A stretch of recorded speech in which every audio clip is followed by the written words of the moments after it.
First, atong i-check ang mga test balls.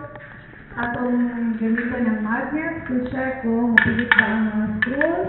Ipilit ang mga screws. Karoon nato i-check atong first ball, second ball, o third ball. Okay, so wala yung mga metal or any steel sa sulod niini.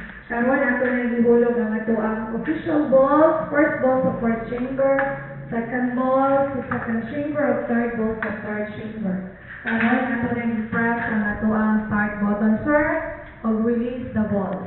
Ladies and gentlemen, let's play Peryahan Lucky Tres. November 14, 2015, 11 a.m. draw.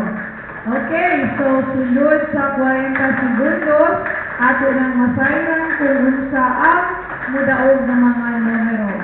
So, pili lang kita ang numero from 0 to 9. Okay, so ang inyong taya nga 10 pesos, mamahimo kinig 5,000 pesos. Kung gusto ka mo na taya, adun na kita mga kiosk, diha saan at kailangan lugar sa tuang syudad na usab sa Managua, Surigao City, Tandag City, o Cabanaturan City.